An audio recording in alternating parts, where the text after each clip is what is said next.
Welcome to exam कोटी। तो आज का जो हमारा टॉपिक ऑफ डिस्कशन है वो है Qatar PM slams Netanyahu as Gulf countries rally in support. मतलब कि कतर के जो पीएम हैं उन्होंने नेतन्याहू जो कि इजराइल के पीएम हैं उनकी क्या करी है, आलोचना करी है एज, क्योंकि अब इनके साथ में कौन खड़ी हो रही है सपोर्ट में, गल्फ कंट्रीज। क्यों सपोर्ट में इनके खड़ी हो रही है कतर के पीएम में? क्योंकि अभी हाल फिलहाल में ही नेतन्याहू ने क्या किया है, नेतन्याहू ने गल्फ जो कतर है, कतर के दोहा में अभी बॉम्बार्डिंग करी थी। ठीक है, तो अब उसी को लेके जो कतर है, कतर के साथ में जो गल्फ कंट्रीज है, बेसिकली वो मुस्लिम कंट्रीज हैं, वो सारी की सारी क्या है, यहाँ पे कतर के साथ में खड़ी दिख रही है। तो वही है, यहाँ पे recent regional diplomatic flash point अभी क्या है, सिंपल सा, यहाँ पे उस क्षेत्र में जहाँ पे लड़ाई चल रही है कतर के साथ में और वही हमास फलस्तीन वगैरह के साथ में इजराइल की, तो उसमें मतलब वहाँ पे क्या भी डिप्लोमेटिक थोड़ा चेंजेस आ रहे हैं। Flash point basically growing unity among gulf nation, जो गल्फ नेशन है पूरे खाड़ी के देश, उनके में क्या हो रही है, एकता हो रही है, क्योंकि वो बेसिकली क्या है, पूरी की पूरी मुस्लिम कंट्रीज है, तो वो एक जुटता भी दिखा रही है, क्योंकि नेतन्याहू ने क्या किया, वहाँ बॉम्बार्डिंग वगैरह करी है। तो ट्रिगर क्या है यहाँ पे, Israel prime minister Benjamin Netanyahu recent statement और actions criticised by Arab world. जो अरब है मतलब वही countries, gulf countries, Arab countries, उनके द्वारा जो नेतन्याहू ने अभी हाल में जो उनके स्टेटमेंट कथन है या एक्शंस जो ली गई हैं जैसे गोवा वगैरह में, उसको क्रिटिसाइज किया है किसने, अरब कंट्रीज ने। Seen as provocative and dismissive of Palestinian rights.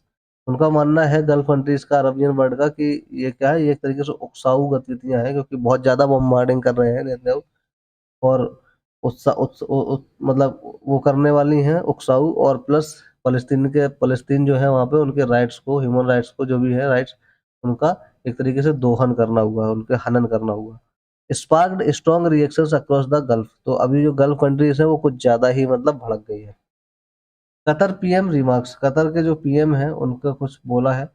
Qatar PM minister issued a strong condemnation of Netanyahu. तो इस काम के लिए, क्योंकि कतर के दोहा में भी उन्होंने क्या किया है, बेंजामिन नेतन्याहू की सरकार ने वहां पे भी मतलब हमले किए, बम्बार्डिंग किए, तो उसका भी जो कतर के प्राइम मिनिस्टर है, इसकी वजह से उन्होंने नेतन्याहू की घोर निंदा करी है। भाई स्ट्रॉन्ग निंदा मतलब, स्ट्रॉन्ग कंडेमनेशन मतलब घोर निंदा। Called Israel's policies aggressive and destabilising. उन्होंने कहा है कि जो इजराइल की पॉलिसीज हैं वो कैसी हैं, एग्रेसिव है, मतलब बहुत ज्यादा आक्रामक है, और डिस्टेबलाइजेशन है, मतलब यहाँ पे एक तरीके से अशांति पैदा करने वाली। Reiterated unwavering support for Palestinian cause. तो बेसिकली वो क्या कर रहे हैं, फलस्तीन के राइट जो है फलस्तीनियों के, बोल रहे हैं कि हम उनके हक के लिए खड़े हैं, जो उनके हिसाब से सही है वो। अब गल्फ कंट्रीज का क्या स्टैंड है इस पे? गल्फ कंट्रीज में जैसे सऊदी अरब है, यूएई है, कुवैत है, बहरीन है, ओमान है, ये सारे के सारे जो कतर ने बोला है इसके साथ खड़े हैं कि हाँ भाई, फलस्तीनियों के क्या राइट्स को हनन हुआ किया जा रहा है। Collective statement highlighting regional unity. एक तरीके से जो इन्होंने साथ मिलकर इन सारे देशों ने, गल्फ कंट्रीज ने दिया है ये बयान, से इनकी मतलब एक तरीके से उस क्षेत्र में क्या है, ये अपना एकता दिखाने की कोशिश कर रहे हैं कि ये सारे देश क्या है, एक साथ में है। Emphasis on peace, justice and two state solution. इनका मानना है कि शांति स्थापित होनी चाहिए, वहां पे न्याय मिलना चाहिए, और टू स्टेट सॉल्यूशन होना चाहिए, मतलब इजराइल और जो हमारा, और जो फलस्तीन है, मतलब बेसिकली कि इजराइल और फलस्तीन दोनों को क्या मिलना चाहिए, स्वतंत्र देश का एक तरीके से दर्जा मिलना चाहिए, जो कि इजराइल क्या है उसको नहीं मानता है। Why it matters, Gulf regions hold strategic diplomatic weight. अब जो ये मतलब पूरा गल्फ कंट्री साथ में आ गई हैं, तो इसका बहुत बड़ा मतलब एक तरीके से इसमें मायने हैं, क्योंकि उनका डिप्लोमेटिक वेट क्या है, बहुत बड़ा है। मतलब सिंपल सा, बहुत सारी कंट्री वो पूरे खाड़ी देश का एक साथ आ गए, तो मतलब एक बहुत बड़ी बात है। और नेतन्याहू फेसिंग इंक्रीजिंग आइसोलेशन इन अरब वर्ल्ड। तो अरब में उस साइड में खाड़ी के देशों में अब क्या हो गया, नेतन्याहू को एक तरीके से अकेले पड़ गए हैं। Growing calls to hold Israel accountable for violence and settlements. अब यहाँ पे सिंपल सा ये आ रहा है कि भाई इजराइल को दोषी ठहराया जाएगा इन सारे, मतलब जो भी लड़ाई दंगे हुए हैं और सेटलमेंट्स के लिए। रीजनल यूनिटी क्या है यहाँ पे, rare moment of shared voice among Gulf nation. ये बहुत कम देखने को मिलता है कि गल्फ कंट्री सारी एक साथ आई हैं और बोल रही है कि बहुत दिनों बाद ऐसा हुआ है जब इस मुद्दे पे बात हुई है यहाँ पे कतर के साथ में। Reflect shifting dynamics post Abraham accords. ये मतलब एक तरीके से क्या, ये चीजें बदल रही हैं अभी, और सिग्नल्स दैट फलस्तीन remains a core issue despite normalization efforts. लेकिन अभी तक भी इतने सारे चेंजेस के बाद भी क्या दिख रहा है कि फलस्तीन का अभी तक जो पूरा चल रहा है मुद्दा, तो अभी भी क्या है, इशू बना हुआ है, बहुत मेन इशू, कोर इशू बना हुआ है, क्योंकि इतने सारे नॉर्मलाइजेशन एफर्ट, मतलब कि उसको चीज़ों को सुधारने की कोशिश बहुत की गई, पर हो नहीं पा रही है। इजराइल से रिस्पॉन्स क्या है इस पे, इजराइल का क्या कहना है, इजराइल ने क्या यहाँ पे रिस्पॉन्स दिया है। Israeli officials dismiss the criticism. अब वो मतलब जो जैसे गल्फ कंट्रीज वगैरह, कतर वगैरह कर रहा है कि भाई ये फलस्तीनियों का राइट्स का हनन कर रहे हैं, या फिर सिंपल सा ये मतलब बहुत सारे दंगे करे, लोग मारे गए हैं और वायलेंस के लिए यही जिम्मेदार है, तो वो सारे ही बातों को जो इजरायली ऑफिशियल्स हैं उन्होंने क्या किया है, इसको मतलब सिंपल सा डिसमिस्ड किया है, मतलब नहीं माना है। वो कह रहे हैं ये सब गलत बात है। Accused gulf nations of politicizing the issue. उन्होंने लगाया है आरोप किसके ऊपर, गल्फ नेशंस के ऊपर, की वो राजनीतिक मुद्दा बना दे रहे हैं। Continued push for regional security cooperation against Iran. वो सिंपल सा कह रहे हैं कि हमें क्या है, अपना जो भी मतलब सिक्योरिटी है ईरान के खिलाफ, वो हम टाइट करते रहेंगे।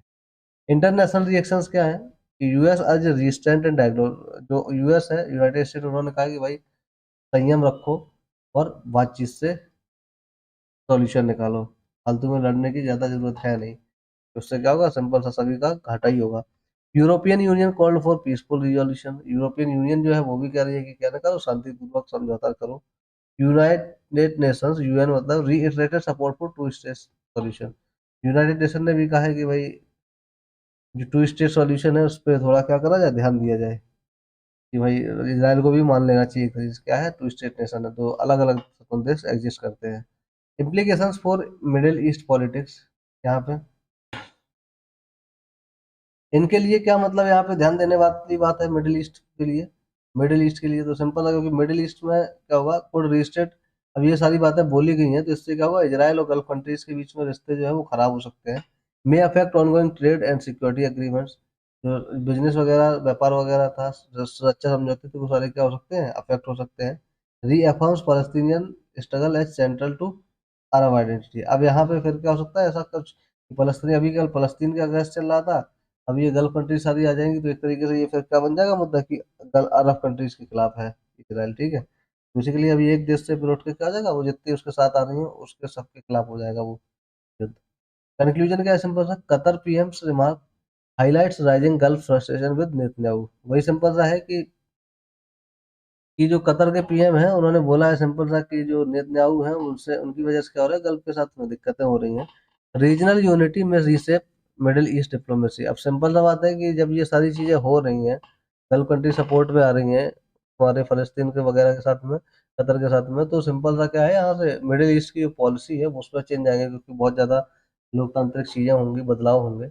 पहले कभी नहीं आते थे ये साथ में, अब आ रहे हैं। अभी ये मुद्दा केवल फलस्तीन का नहीं, पूरा अरब के साथ में हो जाएगा, तो बहुत सारे बदलाव आएंगे। तो क्या होगा, पॉलिसी भी चेंज होगी। Future relations hinge on progress towards justice and peace for फलस्तीन। अब जो इतने खराब रिश्ते पहुंच ही गए हैं, लेकिन भविष्य में ये रिश्ते हैं वो कब सही होंगे, जब क्या होगा, फलस्तीन वगैरह में शांति हो जाएगी, न्याय वगैरह, सिंपल जो उनके हिसाब से न्याय होगा वो क्या होगा, न्याय मिल जाएगा।